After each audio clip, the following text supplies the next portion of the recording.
I would like to welcome you all to this session on the personal genome and the future of medicine.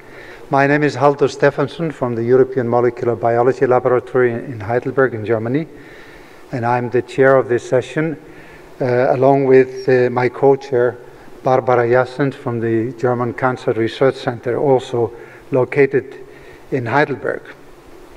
Now, we have an hour and a half for this session.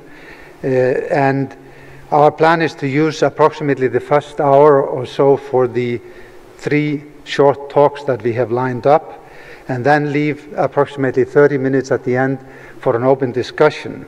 And we hope to get an active participation from the floor. And for that purpose, we would have very much appreciated if you would come somewhat closer to the front and maybe to the middle to facilitate a little bit the task of our aides in the aisles who will be carrying the microphones. Well, I'm not going to make a lengthy introduction. Instead, I would just let do with a couple of short comments. One for evoking the historical context, and the other some ethical implications. Now, the 26th of June, the year 2000, was one of these memorable days that have gotten singled out to mark history. I'm sure many of you remember that this was the time when the completion of the first draft of the human genome was celebrated. An extraordinary media event was organized in the East Room of the White House, where US President Bill Clinton told the world that we were, I quote, on the verge of gaining an immense new power to heal. And he said, "It will revolutionize the diagnosis, prevention, and treatment of most, if not all, human diseases," end of quote. Well, now, 12 years later, this utopian vision from the turn of the century is, of course, nowhere near to be realized. But does that mean that there has been no progress made since then? No, on the contrary. Nothing short of revolutionary progress has been made within the field of genomic sequencing with the incredibly powerful next generation sequences. But at the same time, this incredible power, this monumental power of genomics to generate new information is outstripping our ability to make sense of it. The big question that will remain with us for the next decades to come is how do the differences and similarities in people's genomes influence their health? And to what extent is the new knowledge and know-how that is accumulating at the bench movable and actually moving to the bedside? And my second point concerns ethics. Exuberant as Bill Clinton and Tony Blair were on behalf of the scientific community on that day in June, the year 2000, they were also quite keen on averting the world about societal and ethical implications that are associated with the prospects of applying genomics outside of the lab, for example, in the clinic, issues that must absolutely not be ignored. Now, what they had in mind, certainly, were risks of discrimination, questions of informed consent and confidentiality. And now that we have moved into an era where whole genomes are being sequenced by the thousands, and probably soon by the tens of thousands. How does that bring to bear on the basic ethical and societal questions? And also, how should we assess what we now have as a direct-to-consumer commercialization of oft ill-understood genetic information, often without any evident biomedical or clinical relevance? Well, these are some of the questions that we had in mind when we were organizing this session, and I will now turn you over to my co-chair, Barbara, who will chair the session from now on. Thank you, Haldor, for this very nice framework of this session. Thank you all for coming. I hope you're not only here to reserve your seat for Craig Venter's lecture later on. Now, we all know that his genome has been sequenced over 10 years ago, and thousands of people have had their own genome sequence, and what we want to discuss today is what this now means, which challenges we will meet scientifically, which challenges we meet to translate this to the clinic, and what we can discuss ethically speaking around this. So our three speakers represent exactly those three aspects, and I would welcome Dr. Lars Steinmetz as our first speaker. Dr. Steinmetz studied in Yale and had his PhD from Stanford University in 2002, and started his lab at the European Molecular Biology Laboratories in Heidelberg in 2003, and is now heading a lab of about 30 people, and is keeping a small lab in Stanford on the side. His focus is really on the basic genomics and the techniques behind whole genome sequencing, and not only DNA sequencing, but also, for example, what you lately published on the mammalian RNA binding proteins. So we very much welcome Lars, and we'd like to hear from you what the basic research is behind this. Thank you very much for the introduction, Barbara. I'd also like to thank Haldor, both of the organizers, for the invitation to come here today to present to you and participate in this discussion of how personalized medicine can introduce a change through genomics in the way medicine is carried out. And what personalized genomic medicine promises to do is to move medicine away from its current state, where it's mainly reactive to symptoms arising in patients, and where treatments are applied that have been developed towards populations of individuals, towards a medicine that would try to prevent symptoms from arising in the first place, and to use therapeutics that are targeted towards the treatment and the specific genetic background of single individuals. And genomics has had a major contribution towards this aim.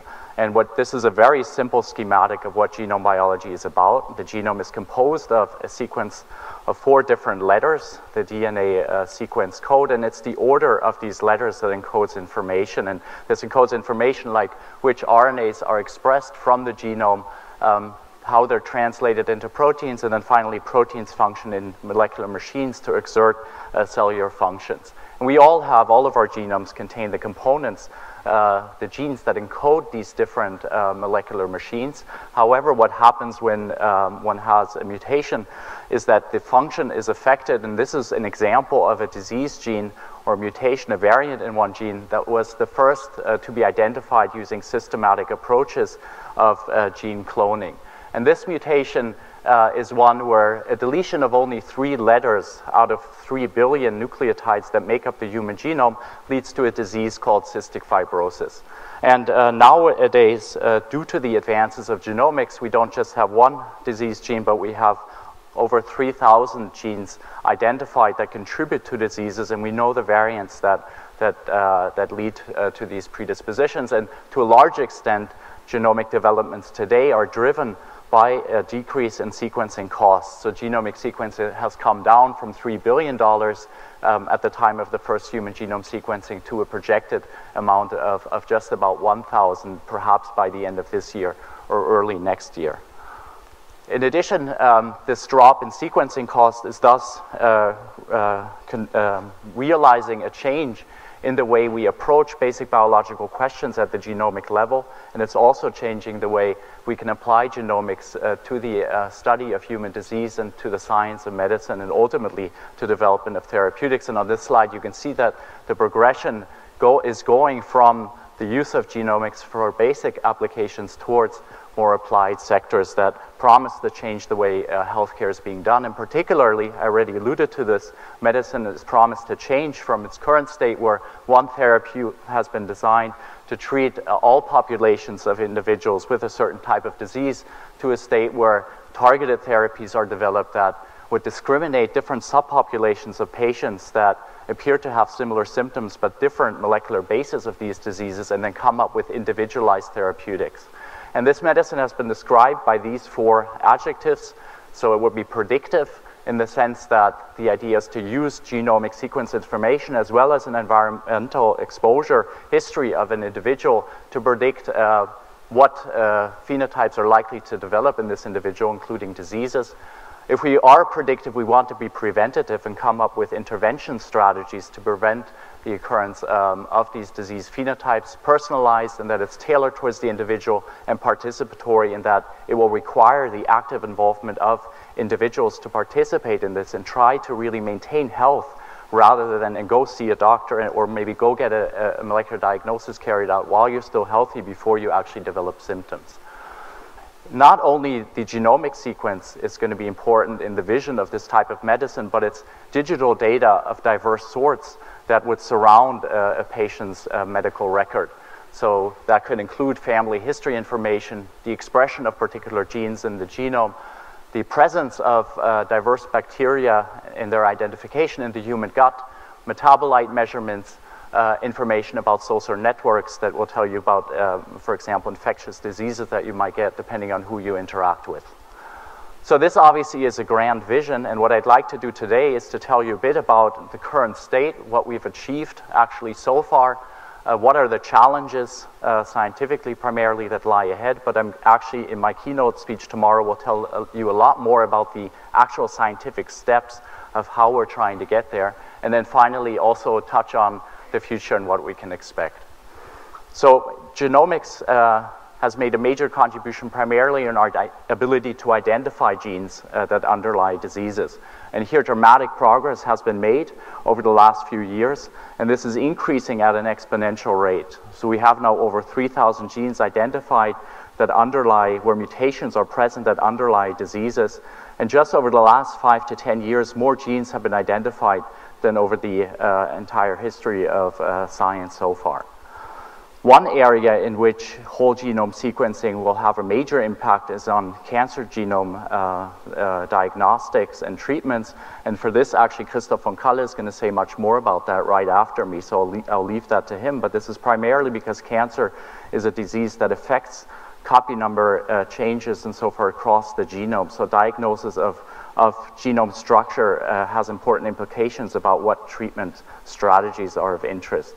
Another area where whole genome sequencing is making a major contribution is in our understanding of the genes that underlie Mendelian diseases, so-called diseases that are due to single gene mutations that are segregating in families. And here, a lot of progress has been made by whole genome sequencing, and for several diseases that you can see on this slide and many more, disease genes have been identified by whole genome sequencing. And the promise here is that sequencing in families allows one to distinguish between sequencing errors and actual mutations that are segregating in a pedigree because the mutations wouldn't follow that segregation.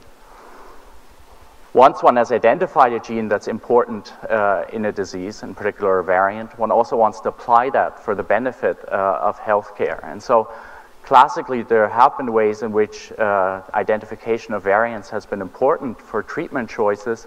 One of these, through classical genotyping, is through prenatal or preconception genetic screening. And this has been mainly so far carried out for those genes that have been identified using classical approaches, but with a very severe consequence on phenotypes, so serious disorders like Down syndrome or cystic fibrosis. And this one would allow a couple to decide whether to have a child or whether to prepare or get prepared already in advance for having a child that possibly could have a particular disorder. More recently, direct-to-consumer genetic testing or personal genetic testing services have become sprung out in the biotech sector. Several companies offer panels of tests that can be carried out. In this case, you spit into a tube. Very often you send that to a company and they'll perform a number of genetic tests on variants that are so far known. And this works well for simple diseases, these single gene effects, but is much more difficult for more complex diseases where multiple factors play a role.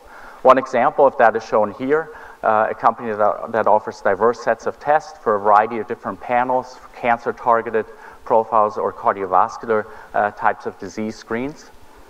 One of these companies recently approached me with a free test and said, we have a panel here of genes that are involved in drug metabolism, and I could send them my DNA sample and they would sequence it and genotype it and then report back some information. In this particular case, there are variants that are involved in drug metabolism, and getting the dosage of drugs right is important because if you apply a drug at too high dosage, it's often toxic, but if you apply it at too low dosages, then it actually has no effect. So the idea is to get the dosage just right. And of course, one can do this by trial and error, applying a drug to a patient and see what happens. But the idea here is to use genetic information to get a better idea of where to start. So among the 8 genes that I tested in my genome, I had normal activity levels for the first 4 genes, but I had reduced activity levels for the other 4. In particular, slow activity levels for N-acetyltransferase 2, reduced activity levels for the ABCB1 transporter, no activity levels for glutathione S-transferase 1. And this came with a set of take-home messages written on a sheet of paper. One is that I should avoid cigarette smoke, barbecues, and caffeine because these are all metabolites that are processed by N-acetyltransferase 2. I should alter the dosage of drugs that go via the ABCB1 transporter because this one actually has reduced activity levels. So these compounds would accumulate in my blood and less of them would get into the cells. In particular, things like cortisol, erythromycin, or grapefruit juice, which is an inhibitor of this particular transporter. And finally, because I had no activity levels for glutathione S-transferase 1, which is involved in the breakdown of reactive oxygen species, the recommendation was to drink a lot of green tea because it's an antioxidant. Red wine also is an antioxidant, but that wasn't on the list. There have been other examples where the application of genetic diagnosis through sequencing or other means has more life-changing consequences. And one of these is a story by a boy of 4 years old who had a mysterious disorder. Feces in his intestine would leak into the abdomen due to holes in the intestinal walls. And doctors had no clue what the genetic basis is of this. And luckily, the doctor was savvy of genome sequencing and had his genome sequenced. So they screened for mutations, identified a mutation in a gene that's involved in the immune system. And as a result of that, a bone marrow transplant was able to cure this individual. Now he's eating steak after having had 100 surgeries. Other examples, more classical, phenylketonuria is a disease where individuals are unable to process phenylalanine in the diet, and this leads to mental retardation. If you leave phenylalanine out of the diet, if you know you're predisposed, you can avoid getting mental retardation, and some of these individuals have gone on to get PhDs in astrophysics. Other examples, diabetes. Here, Mike Snyder recently sequenced his entire genome, figured out he had a predisposition to this particular disease, changed his diet, changed his lifestyle, and is now trying to maintain sugar levels at an appropriate level. Pre-implementation genetic diagnosis is a strategy by which in vitro fertilized embryos can be screened to avoid ones that have a particular genetic mutation.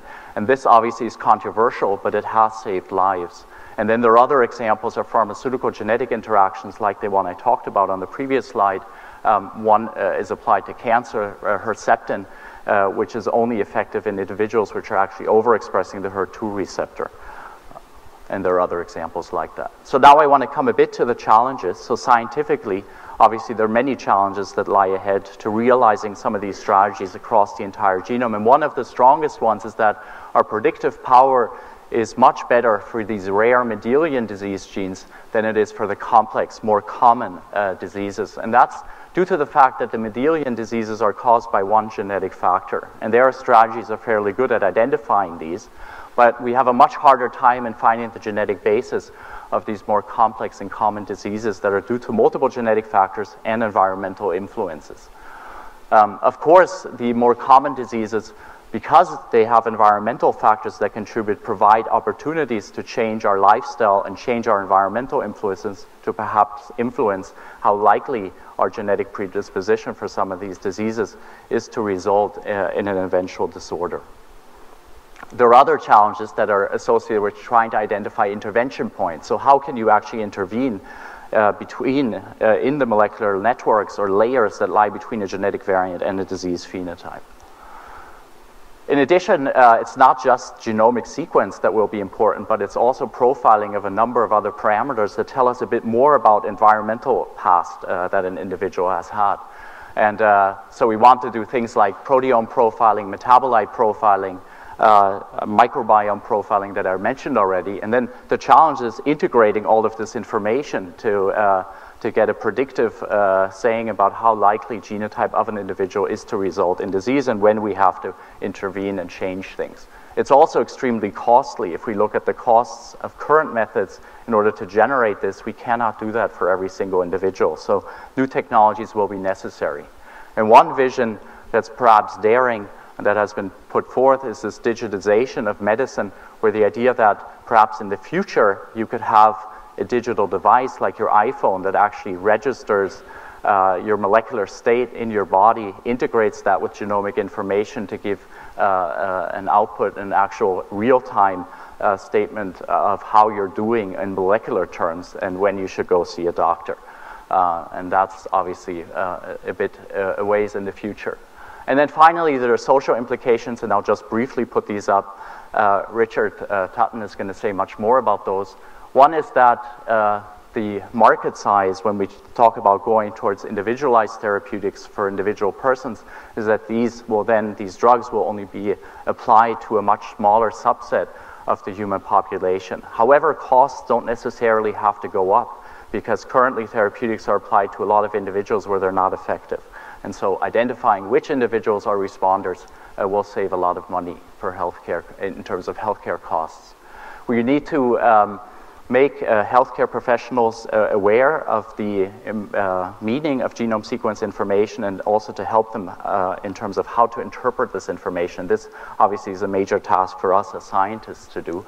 And then finally, we need public acceptance and an open dialogue and the participation of actually the individuals, the patients and so forth, in getting involved in this. And this is part of the purpose of having this event today. And with that, I'll end. I'll just put up this slide, and we'll be happy to take any burning questions if there are any now. Otherwise, we'll address questions at the end of all of our talks. Thank you.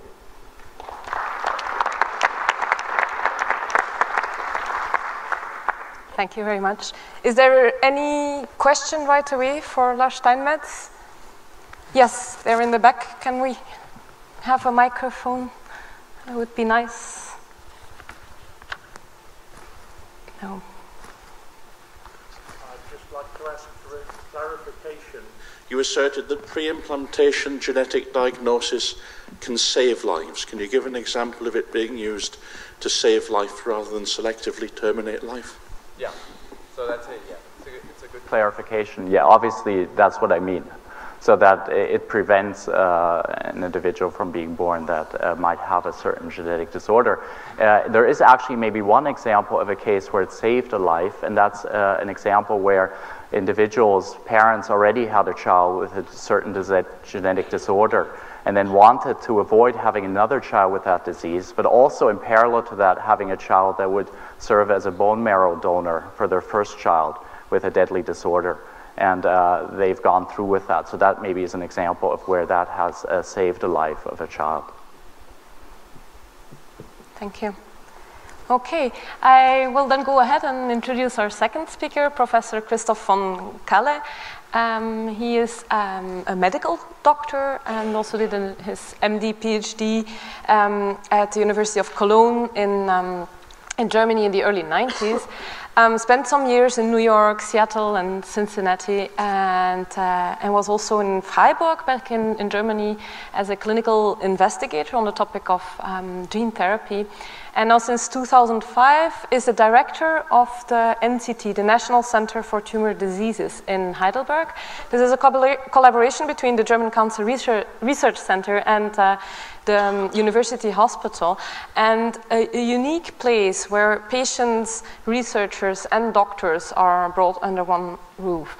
And we look forward to what you can tell us about the translation to the clinic of whole genome sequence data. Thank you, Christoph. Thank you, Barbara. Thank you very much for the opportunity to talk to you here. Presenting in this session feels a little bit like singing between the Beatles and the Rolling Stones on the Ed Sullivan Show. But I think we'll try as hard as we possibly can to match with the previous and following speakers. So what I wanted to talk about a little bit is the question of precision medicine and personalization in oncology. And as you will see, it's a little bit more of a realistic concept already than some of the ideas that are floating around with regards to genetic medicine. Just briefly as an introduction, Lars already showed that, but I wanted to go over the numbers once again. Why do we need this? Well, the rare diseases, or so-called rare diseases, are actually not so rare. The inherited or acquired molecular defects lead to rare diseases. So that's a group of diseases that affects about 5% of the population symptomatically. Not all of it really life-threatening. Could be the odd heartbeat, could be some sort of allergy or immunological disorder. And traits are carried probably by around 10% of the population. However, there's also acquired genetic diseases, the mutations that lead to cancer. And we have, of course, to keep in mind that about half of the population actually die of this. So you can see where this is really very central and in some sense a real survival issue for the population, at least as it ages or wants to age. And then cancer is not a homogeneous disease, but it is in fact itself a cluster of rare diseases. 150 years ago, we were thinking of leukemias and lymphomas probably more like just one disease of white cells of the blood. 100 years ago, there was a differentiation between different subclasses. Even 30 years ago, we were thinking about 10 to 20 diseases each. If you look it up on the internet now, you will see that there are more than 50 subtypes of leukemia and 30 subtypes of lymphomas, and the differentiation between each individual of them has great therapeutic consequences for the affected patients, because patients can be helped based on the doctor knowing which one of them it actually is. The issue with cancers there is that at the molecular level, you see the bulk of the tumor, but it doesn't give you much information on what the tumor actually is at the molecular level. So you can have something appearing at the outside and something completely different being underneath. So the idea of having a more, if you wish, molecular understanding of the origin of the cancer is very central. Now, what then is called a biomarker has been researched. The typical scientific paper is supposed to be successful if it leads to demonstration of a statistically significant result. So almost every biological researcher who studies a molecular mechanism in cancer cells postulates in their discussion that the finding could serve as a marker and is statistically significant, differentiating between subgroups of cancer. There are about 150,000 publications out there who have similar claims. If you look then at what is used clinically, that number is much, much lower. You can in fact say that there are probably 100 being used clinically. In a less friendly definition, we could say at this point that maybe there were 30 about 2 years ago. If you then look at the details of what there is, actually most of them are associated with certain genetic defects in the tumor cells. And fortunately, there also have been developments to actually generate drugs that block the particular things going wrong in cells due to these mutations. You can see here that for the black skin cancer melanoma, there have been molecular substances called a BRAF inhibitor that actually stops the disease in these patients, albeit only for half a year to at most a year, year and a half. But as you can see, in principle, it is possible to discover the molecular origin of a particular disease and put a substance in that specifically blocks that without hopefully having many other side effects. So in the clinical situation, looking at the patient and trying to treat them, the challenge is actually, in principle, the same. The morphological diagnosis, looking through the microscope, is not precise enough. The guessing of what therapy might help just based on the type of cancer, if metastasis has evolved, is often less than 30% precise even. And then clinically, you really have to try what helps the patient. So it's still often a trial and error approach. So the question is really very simple. What is the molecular lesion that is causing the cancer in this particular patient? And once we know that, do we have the drugs to counter that? Most of all in the future, since these are not single lesions, but actually combinations of genetic defects, what is the combination of drugs that we need to use to treat this disease? So we have a real paradigm shift just now going on in oncology, where we used to use magnetic resonance imaging, CT scans, X-rays to image the macroscopic picture of the cancer, and we now need to be imaging the molecular makeup of the cancer for the therapeutic decision making, which is a major shift from how clinical medicine is conducted in oncology in many instances.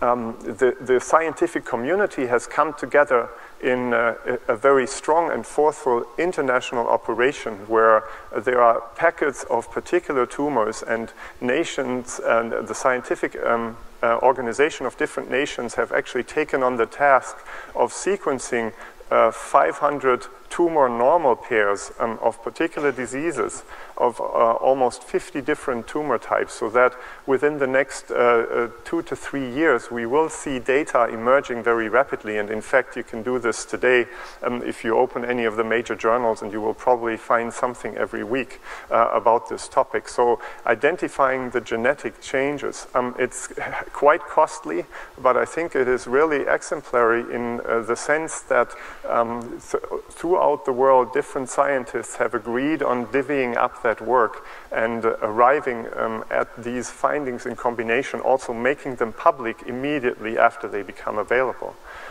Germany is also making contributions. So in Heidelberg, there is a group around Peter Lichter and Roland Iles working on pediatric brain tumors, prostate cancer, and lymphoma. And I'll show you a couple of examples of what that actually leads to and where it becomes relevant for patients today.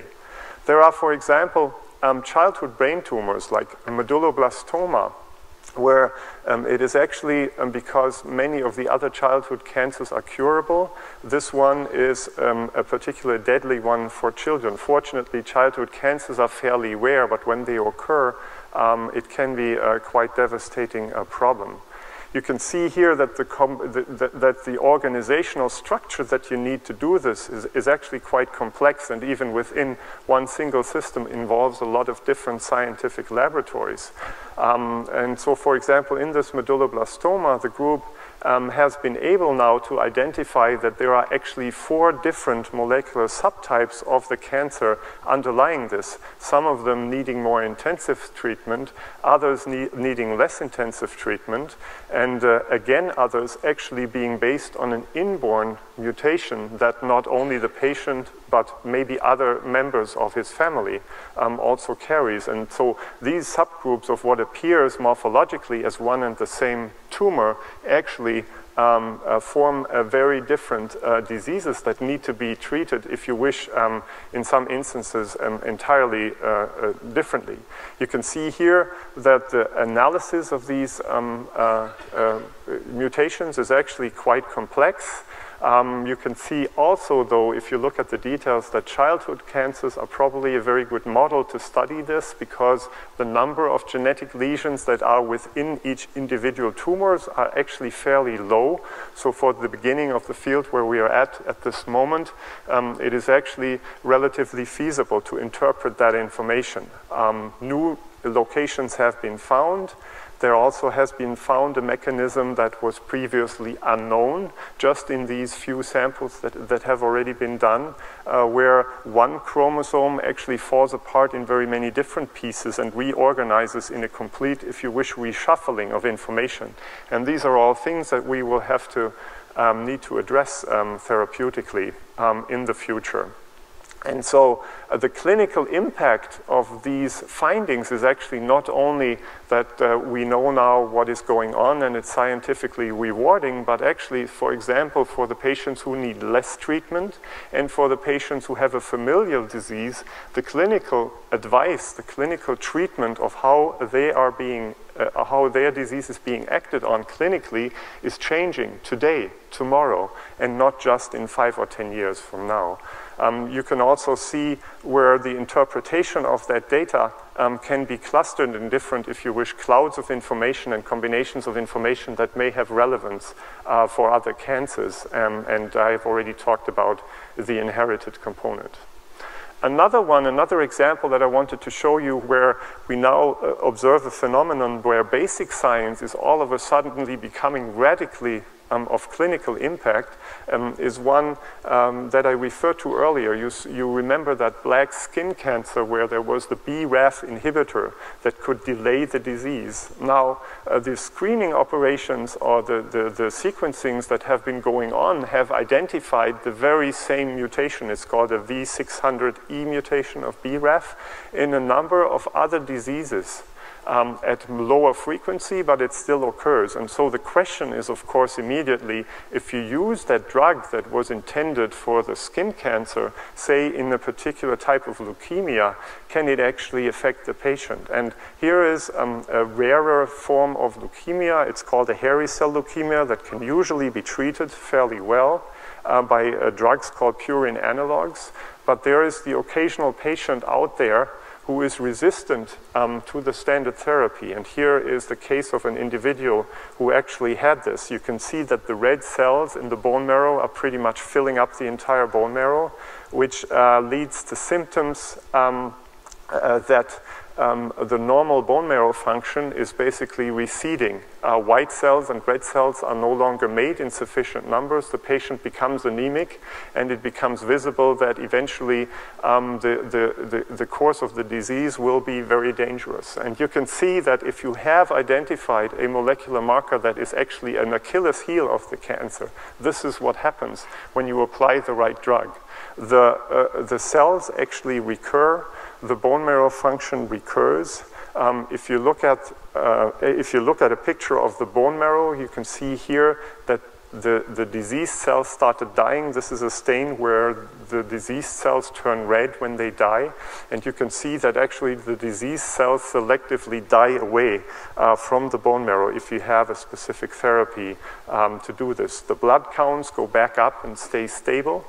And so we can actually see in some instances where we can apply the know-how based on the genetic information, and we can transfer it, if you wish, from basic science observation today into a clinical, what we call N-of-1 trial, so a clinical trial based on a very low patient number tomorrow.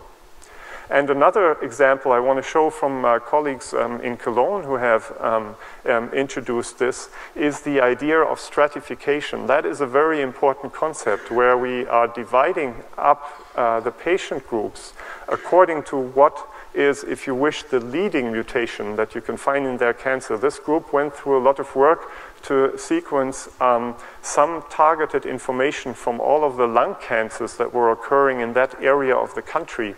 And they were dividing it up into a schema. And then what you can do is you can actually assign patients to clinical trials that test the hypothesis that their cancers may be treatable based on those leading mutations. And you can see where now all of a sudden the survival curves of these individuals turn from something like this, where the survival is at best a year and a half with the diagnosis of the disease, into something that plateaus out further and where you actually start to see longer-term survivals with a particular disease. You can also see in this example that there is great complexity in doing this, because all of a sudden now you don't have one lung cancer, but you have maybe 12 or 15 different diseases. So you need to be providing 10 or 15 different strategies in order to start treating such patients successfully. But of course, the promise then is that because you are now starting to hit the cancer closer to home, that you are actually going to see effects of this. So what we have decided at the German Cancer Research Center is to put a program on the road that basically starts sequencing the cancers in each individual patient until 2015 who comes to seek treatment at the center. With the idea that that could provide us with information that might change the therapy, or at least might change the assignment of patients to particular treatment arms, and makes us hopefully learn further on what we need to be doing. The complex of doing that, the structure of doing that clinically is actually fairly complex, because you not only have the wet lab side of these fascinating machines, but you also have the whole structural process of actually finding the tumor. The right cells need to be prepped from the microscopic lesions. There needs to be high throughput data management and interpretation that is not at all trivial. And then you finally need to have an idea of what that information means and how you can use it clinically. And also, since these are all experimental technologies, you have to think long and hard about how can you verify that information with technologies that you already know and that make this trustworthy for treating patients. And so eventually, where we see this going is that this will have influence on the personalization, on the targeting of the right therapy for the right patient, on the clinical decision-making even today. There is an element of discovery even in routine patients now, where you can all of a sudden see things that you didn't know were there before. And this process that we call stratification, meaning the assignment of patient to certain treatment trials, is actually very effective. We do need for that something that we call a systems medicine, which basically is a fancy word to describe that we need a very good information technology to understand and process the vast amount of data coming through these pipelines. And so what I wanted to leave you with is the impression that if we want to arrive at a precision medicine that is able to treat oncologic diseases more precisely than we have, is we need a personalized diagnosis. We need to understand the molecular mechanism of the disease in each individual patient, and not just in theory for a group of diseases. We need a systems medicine that is basically the IT processing of that information into something that a medical doctor can understand and apply. And of course, we also need then the tools to react to that information by a targeted therapy that addresses the true problem that this individual patient has. And with that, I would like to thank you and close and be happy to take your questions.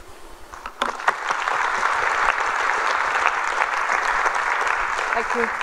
Thank you very much, Christoph. Is there any quick question for Professor van Calle? I can go ahead with introducing our third speaker, and we then look forward to a lively discussion. Our third speaker is Richard Tutton from Lancaster. He has something in common with Lars Steinmetz, that he obtained his PhD in 2002. He is a sociologist and focuses on the sociology of genomics. Has studied the history of personalized medicine, and will tell us a bit more about how people respond to genetic risk information when they obtain this, and the studies that have been performed on consumer-based personal genomics. Thank you for coming, Richard. That's great. Thank you very much, Barbara, for that introduction, and thank you to the organizer, Haldor Stephenson, for inviting me to take part in this session and to have this opportunity to speak to you this afternoon. So as Barbara said, unlike the other speakers that you've heard from in this session this afternoon, I'm a sociologist. I work in the Centre for the Economic and Social Aspects of Genomics, which is based at the universities of Lancaster and Cardiff across the Irish Sea in the UK. And this centre is part of a genomics network of research centres that have been in existence for the last 10 years, funded by the Economic and Social Research Council. And the funding for this really kind of relates to what Haldor said at the start of this session in his introduction, that with the success of the Human Genome Project, there was an awareness of the potential ethical, legal and social aspects of this research and how that needed to be addressed in a number of different ways. In the United States, we had the ELSI program that was funded using some of the money which came from the National Institutes of Health and the Department of Energy that actually funded the Human Genome Project. And in Great Britain, the government, through the Economic and Social Research Council, has funded these research centres to look at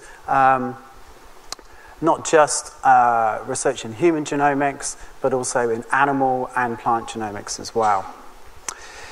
So as a sociologist, I'm interested in trying to understand the myriad ways in which lay people engage with scientific knowledge and technologies, as well as with how such knowledge and technologies are also produced in companies and in universities and in charities.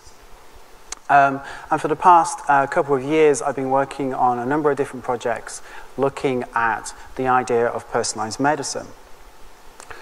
So for the last 15 years, as Lars kind of alluded to in his talk, the idea of personalization has become a very popular way to think about what genomics has to offer to the future of medicine. So in the 1990s, we were introduced to the idea of personalized medicines through the science of pharmacogenomics that would tailor drugs not to the average person, the one-size-fits-all model which Lars described, but to the individual. And then in 2007, with the launch of 3 companies called 23andMe, Navigenics, and DecodeMe, we were offered the possibility of personalized information about our genetic risk of future disease by those companies selling what they called personal genome tests on the web.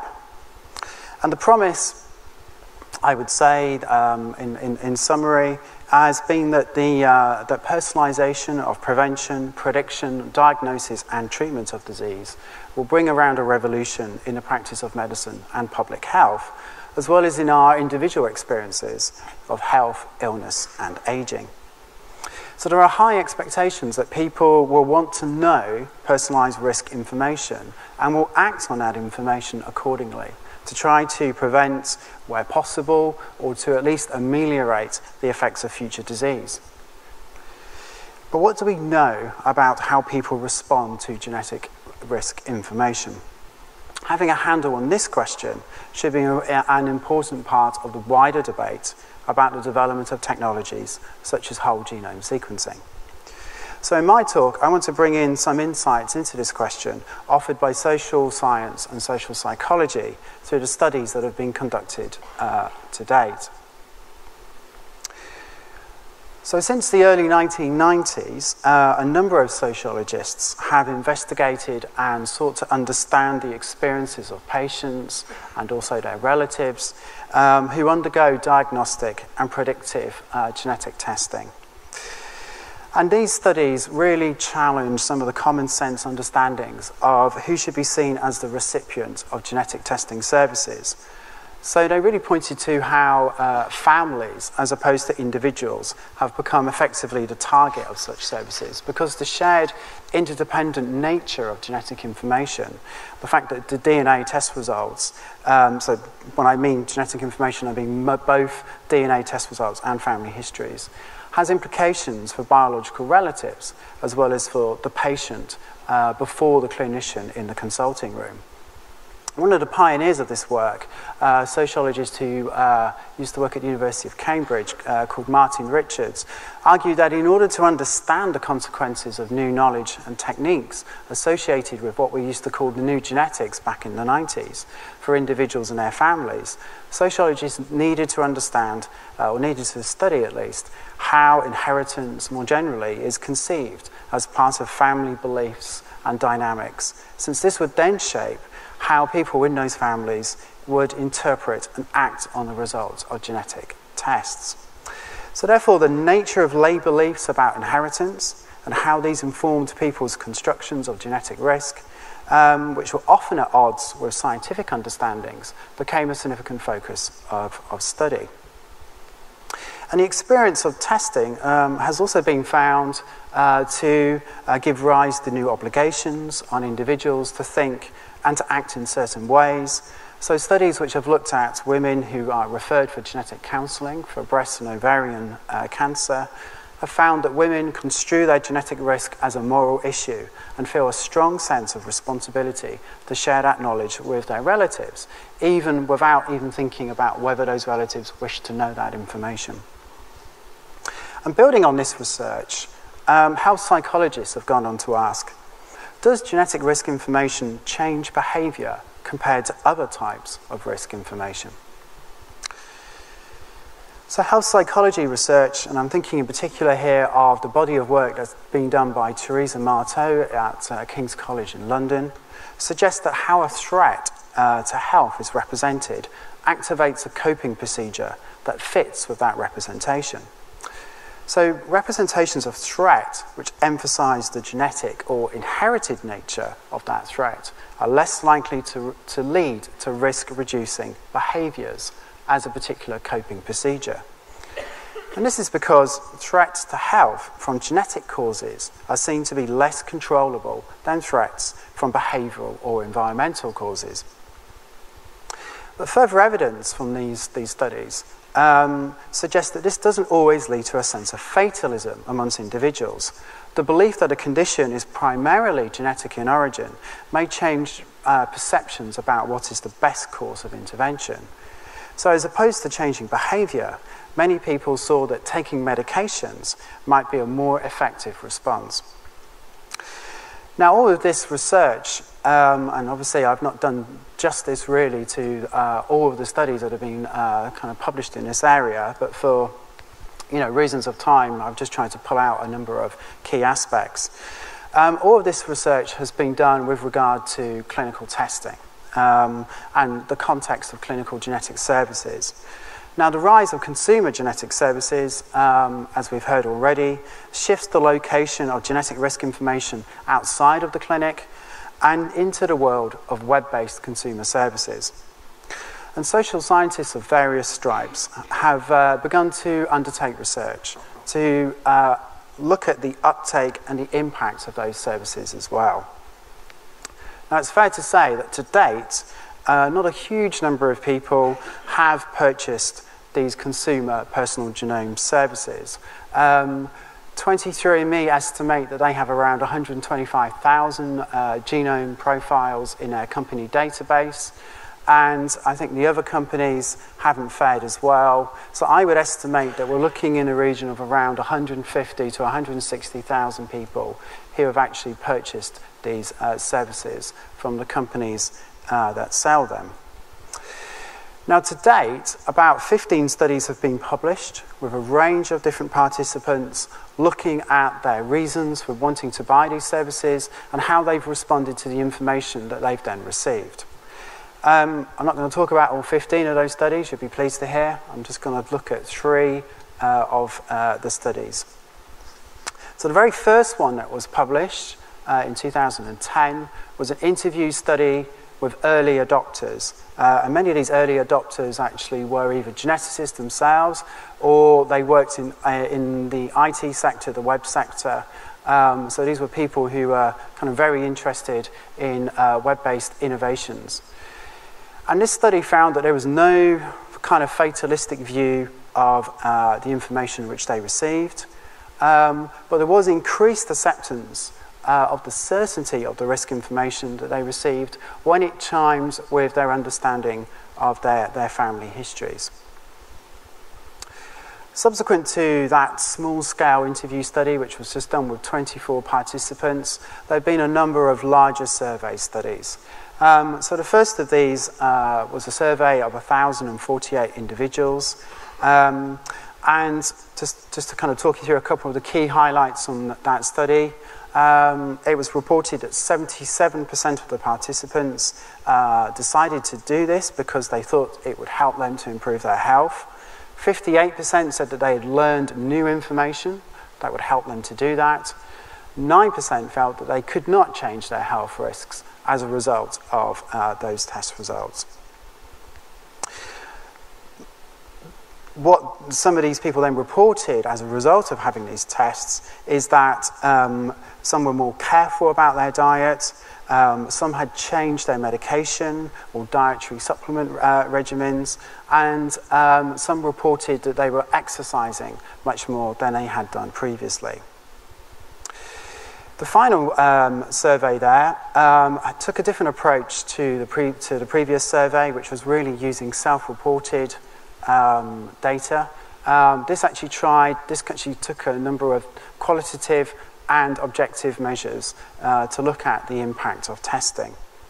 So this looked at changes in health anxiety, dietary fat intake, and exercise behaviour after taking a test from one of the companies, Navigenics. And what the study found is that there were really no significant differences between the baseline prior to the test being purchased and later on. So the conclusion of these authors is that this study supports the null hypothesis, that consumer genetic testing doesn't affect health-related behaviour. So what might we take from these different studies? First of all, that people interpret genetic risk information in the context of their families and with their own understandings of inheritance. People are not necessarily fatalistic in the face of information about genetic risks, but might see pharmaceutical interventions as more likely to be effective to control such risk. While people, when they're interviewed, may express an intention to change their behaviour, in practice this might not be achieved. And it's unclear from the studies really whether genetic risk information will change behaviour compared to other types of information. Now, of course, the caveat here is that whilst there is a good body of research done on clinical genetic diagnostic testing, genetic susceptibility testing is still a relatively recent practice, and certainly outside of traditional healthcare settings has a much kind of shorter history. Therefore, there is a kind of lack of research really on this, and the long-term impact is unknown. But there are a number of large-scale initiatives underway in the United States at the moment, such as the Coriell Personalized Medicine initiative, the Multiplex initiative, which are kind of doing kind of prospective studies, looking at the uptake of these services and their impact. So these studies contribute to the ongoing debate about just how useful personalised risk information is to patients and consumers. The prospect of cheaper, quicker and more accurate whole genome sequencing is the subject of much discussion in terms of its potential benefits. And from what I've seen in the literature, there's some scientists are very positive and others are much more sceptical about its use in a predictive context. So given this state of affairs, by way of concluding this talk, I want to step back and just bring in some larger questions. If the aim is to improve the health of as many people as possible in society, how can we place personalised genetic risk information alongside other measures that we could also pursue? In drawing attention to the potential benefits of personalising information and investing in genomics, we should not forget that many of the threats to our health are not only personal, but are also structural. They relate to our material circumstances, to inequities in money, power and resources. As the 2010 Marmot Review on Health Inequalities observed, Serious health inequalities do not arise by chance, and they cannot be attributed simply to genetic makeup, bad unhealthy behaviour, or of difficulties in access to medical care, although these are undoubtedly important factors. Social and economic differences in health status reflect and are caused by social and economic inequalities in society. So we just take the example of the country where I come from. People living in the poorest neighbourhoods will on average die 7 years earlier than people living in the richest ones. And the differences in life expectancy between the richest and the poorest regions of the world are much higher. So while I recognise the potential benefits of investment in genomics and whole genome sequencing, and Christoph has given some really good examples about how it's being implemented in the clinic, we shouldn't also neglect the social determinants of health as well. And we need to ensure, of course, that all patients can access those clinical benefits of new technologies as they come available. So the future of medicine is not only a question of what kinds of technologies we want, but it's also a question of what kind of society we want as well. So thank you for listening.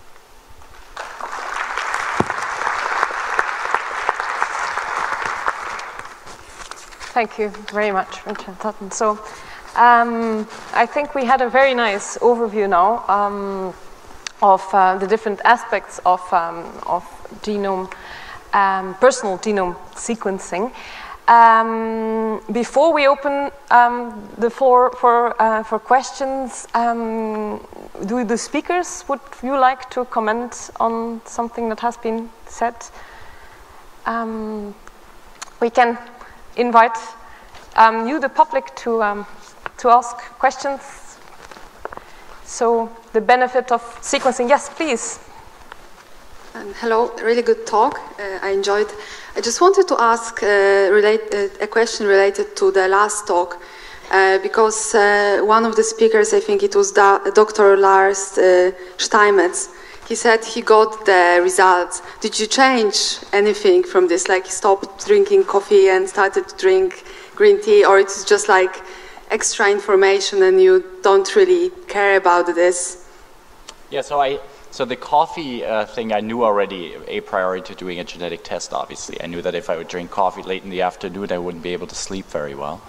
So that just confirmed something that I already knew from my past experience.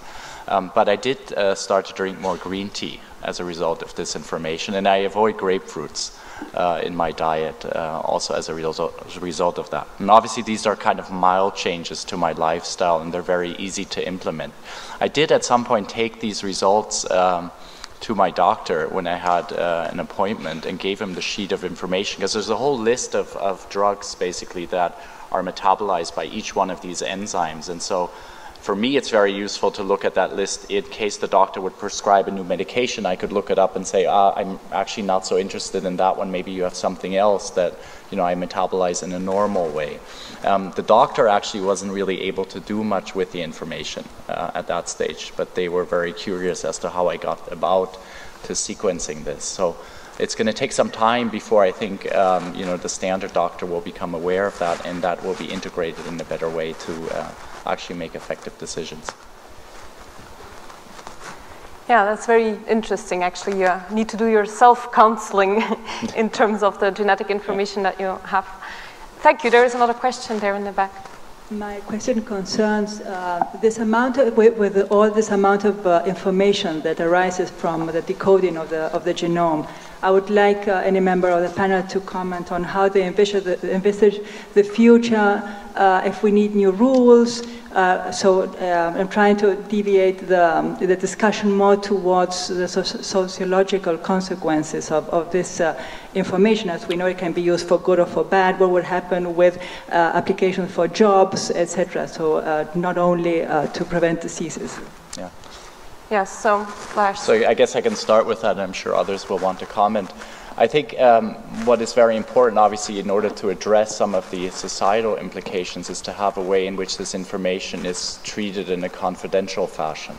And you know, I do believe that, you know, genome sequencing is inevitable going to become part of a standard medical record for every individual, and possibly, you know, sequencing an individual at birth and then storing that information throughout one's life to come back to and reinterpret as new scientific discoveries are being made. But that obviously requires that this information is kept away from being misused. And so, you know, there are efforts underway to develop means and to talk about, you know, how information like this could be encoded, for example, or encrypted to keep it secret and only have it be accessed by individuals who need to look at it. There are many different views on that. Others believe that all the information from a genome sequence is part of society's property. It's not your property, your genome, but your genome belongs to society because it's the society's tools that allowed to decode that information, and you got your genome from all the ancestors and so forth. So because of the importance that this will have on changing healthcare in the future, it's definitely also important that information is being used and used for research to look at and you know, test and develop a data bank, you know, that can be interrogated. Yes. So, Christoph. Yeah, and I think we have to keep in mind with all this information that sort of the code we can read, that's a very good and stable hypothesis that is probably to 99% true. The description that this gene then has a specific function in a cell, like a pump or something else, is a very good hypothesis that is probably to 80% true. Whether that then has an influence on the actual disease at this point oftentimes is a smart guess. And so if we start changing lifestyles, we should really be very observant as to whether that is really going to change things very much. However, and so we have to be careful. It could be, for example, that we find out eventually that if we have much more data, that people like Lars, who have less function in that enzyme, actually live very much longer than others on average, and we might all be gulping down large quantities of grapefruit juices to get there. But what I'm trying to say is we have to really be careful to not jump at conclusions in using this information. There's also a very big chance associated with that, of course, because if that information becomes available, it's not just sort of a fate that you carry, but it may eventually become, if it is a disease, an actionable, a treatable thing. And we are only going to get there if we have that information. We are never going to get there if we don't look at it. If you can't screen for the mutations when the information is there, right? Yes. So what is your... Well, I mean, obviously a number of countries have passed various kinds of genetic privacy legislation, such as the United States and Germany are two kind of notable examples of that, I suppose, in recent times. I mean, at the moment, of course, the state of scientific knowledge around these, especially around common diseases, for example, there's a lot of uncertainty still. And from what I understand, you know, insurance companies aren't necessarily falling over themselves to embrace this kind of information. They've got their actuarial data, they've got very good family histories. I think in many cases family history is still a better predictor than genetic information for most common complex diseases, and therefore that's what they will still continue to use. Now in future that may indeed change, but at the moment I think that we're not going to see any big kind of shifts there. Yeah. So I guess there's also a big difference between just out of precaution to sequence your genome, or to, in case you have a cancer, to be targeted on sequencing the cancer genome, and that's of course a big difference because you clearly have an advantage. When you're ill, you want to get treated, yes. And when you're not, you maybe don't want to know. Well, I mean, absolutely. So, I mean, I think the important thing to draw out is the differences between a predictive context and a clinical context where you're actually in treatment, aren't you? And so most of the, in fact, most of the studies, for example, that I was referring to, you know, is referring to predictive forms of testing, susceptibility testing, not testing where you're actually being treated for a known disease, you know, the sort of situation that Christoph was describing. So I think it's important that we make those distinctions. Yeah, yeah, definitely. So there is a question in the back. Yes, as consumers, what could be the best and fundamental information we need to know to select the best provider, best service provider? Do you have a view on that, Richard? Or? Well, not necessarily. I don't know. I'd have to think about that one. I guess it's, yeah. But maybe. No. I was just going to say it's very difficult, obviously, to say which commercial supplier at the moment would be the best one to approach. And probably wouldn't want to do that, but from a scientific perspective, I guess it just resonates with what the discussion we just had earlier. I would, probably what makes most sense is to seek out those providers that give you actionable variant information. So those variants where you can actually do something about, where the predictability is very high, or the applications for therapeutics is very large. So there's an increased focus in the scientific community, at least, to make these lists of actionable variants. And so one idea would be that if you get your genome sequenced, that you might not get all the information back, but you get reported back only the information on the actionable variants, where you can actually really act on those and do something about it. And don't worry so much about these more common, complex disease loci, where the increased risk that you have compared to population is only twofold higher, but that jumps from a risk of 3% to 6%, where it's very difficult to say whether how much do you actually benefit by changing your lifestyle as a result of that. So a lot more research needs to be done there. Yes, Yeah, Christoph. but you could, of course, say that cumulatively for a normal individual, I don't think there's anything in the predictive genetic information that weighs even a tenth of what you can already do and what you already know if you stay sort of lean and trim, if you continue to move your body, if you do not smoke, and if you use alcohol in moderation. I think those are the things that you really should be looking at and not getting your genome tested. The tricky thing, though, is about drinking coffee. I'm not sure about that one. So living a healthy life is good, but we don't know yet. So there is a question there. Yep, I'm always curious about these massive analyses of whole genomes. How do you distinguish between the priorities of different genes? For example, if you sequence 20,000 genes, are you sure you can say, yeah, I should or should not drink coffee? I mean, there might be 10 that say yes, 20 that say no, and what's the result of that? And especially when you think about cancer, where the genomes are often completely messed up, and even different cells within the tumor differ in their genomic composition. So how do we interpret this massive amount of data in a matter of importance per gene and treatment? So how can this challenge be tackled to analyze information? You're hitting the nail on the head there. I mean, it's a major challenge to interpret this information at the moment, and there are companies that are springing out that specifically focus on the interpretation of genomic information to give you kind of a projection as to what you can do with that. And it's early days, so we have to see. I guess at the moment what you've seen is direct-to-consumer testing services which do genetic tests and report back something that can be of interest, but where the power of the prediction is still fairly low.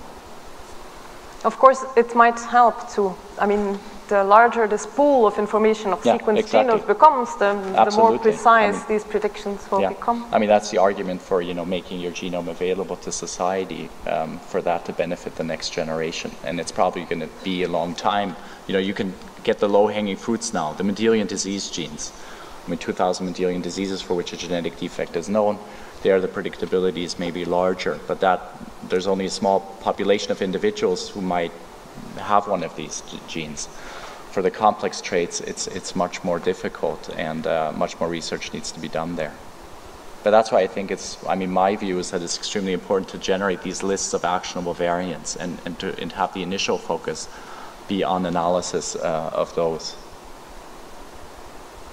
Thank you. So the gentleman in the front. I have a question. A lot has been written recently about different groups and communities and ethnic groups and their susceptibility or immunity to certain diseases and certain conditions that can come up. How important is it for individual groups within the wider population to be thinking about genetic, sort of creating a genetic profile for pick any group of people who might have similar genes? How important is it for countries to be focusing on people in their country and differences within large groups of people? Is this a question for Richard? I can address that. So I'd say that it's probably, certainly it has been regarded as very important, let's put it that way. So in the United States, since the 1990s, there have been policies implemented which have a direct impact on research that's funded by the National Institutes of Health, and also clinical trials through, which are overseen by the Food and Drug Administration that ensure that racial and ethnic minorities are included in those kinds of studies, because it is felt that not only do they have different experiences of health inequalities historically and still today, but also there may be biological differences, genetic differences between those groups. And unless you include those groups in sufficient numbers, which is also another important issue, then you're not going to be able to find out whether those differences exist and the extent to which they matter. And so even in countries such as the United Kingdom, where I'm from, you know, we don't necessarily have those kinds of rules formalized, but there is a sense that it's important to try and reach out and include those groups, because traditionally minority groups have been excluded from research. They don't tend to be approached by scientists for clinical studies, although of course there is also a much darker and troubling history of the kind of research that's been done on or with well, not with, but done on minority groups as well, such as the Tuskegee syphilis study, which was a particular notorious example of that. Okay. You said there's a sense. Are you not in agreement with that sense, or is that? You said there's a sense that this needs to happen, but. Well, I mean, yes. Sorry, I'm in agreement with that. Okay. In the back. Hi. I just wondered, I think the best way to start is, have you seen the film Gattaca? And that film really captured public imagination and a lot of public anxiety, I think, as well, about the future of genome sequencing and human enhancement. And I just wondered, looking 10 to 20 years in the future, how close are we to things like personalized enhancement medication or designer babies, or, you know, a world like Gattaca, which may seem very far-fetched, but it wasn't that long ago that it cost thousands and thousands of dollars just to sequence a genome, which we can now do for $1,000. Yeah, so who wants to, maybe from the sociological point of view, or maybe, I mean, you can comment on the feasibility. It is possible. Well, should I start?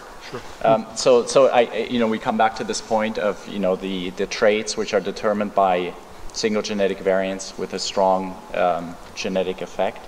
For those ones you can screen, and you might be able to change something. So that it's being used pre-implantation genetic diagnosis, as we talked about earlier, as a way to avoid getting children with a certain disease, and that's only mainly being done in families where there is a severe disease already segregating, where individuals already had a diseased child, for example, and want to avoid having another one.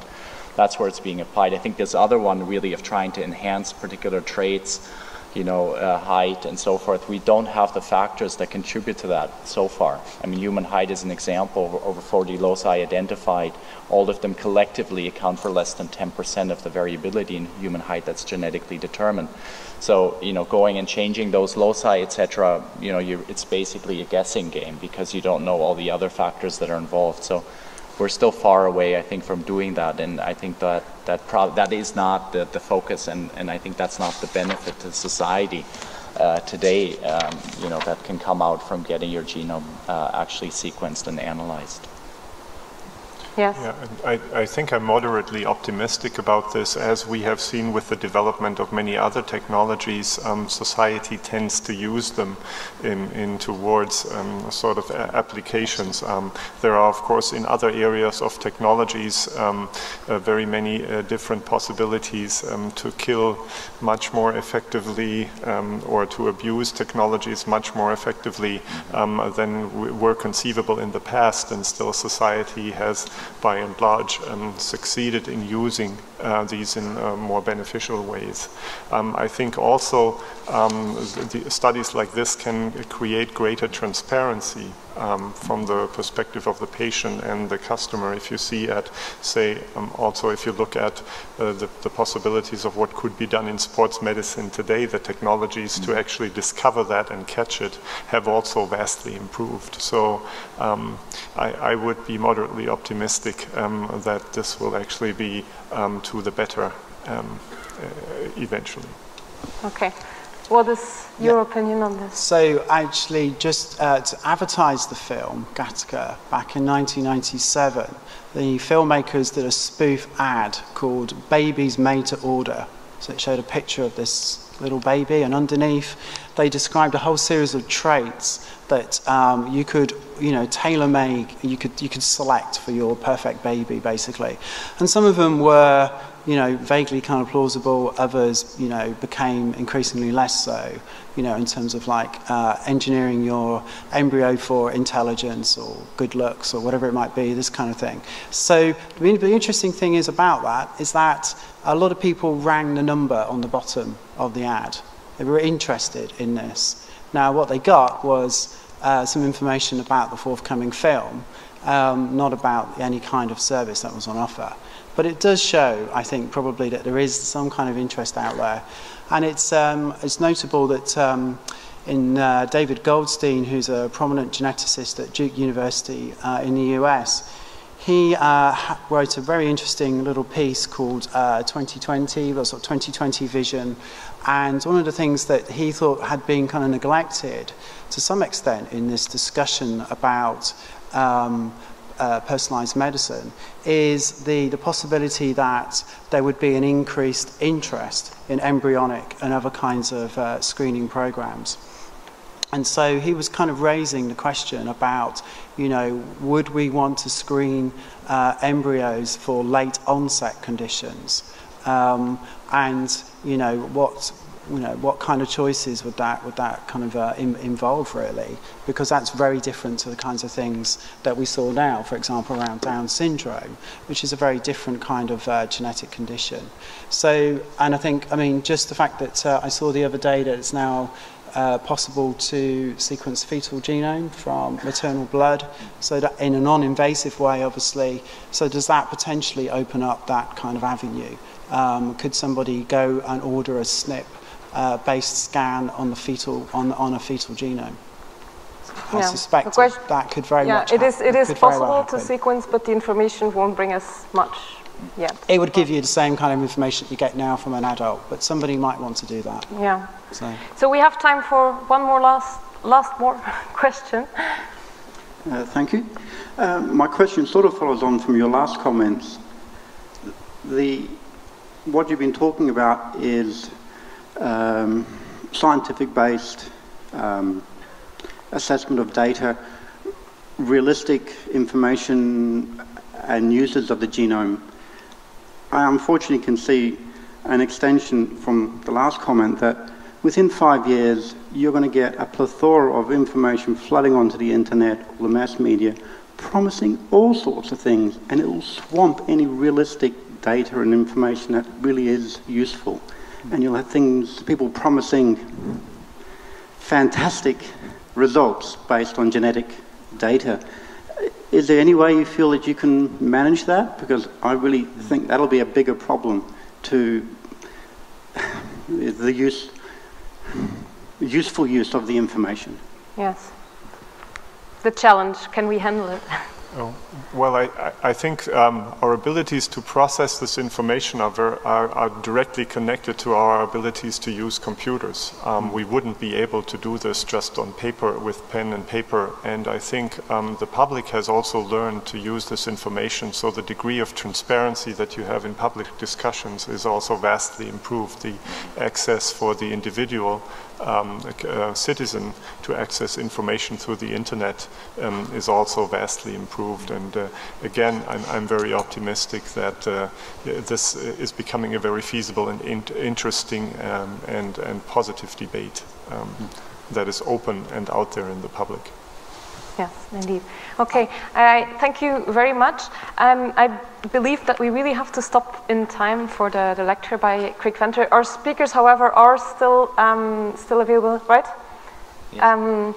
Are still available tonight, are here. So if you have more questions, I really invite you to continue this exciting discussion after the lecture. Thank you very much for being here with us, and thank you very much to our speakers.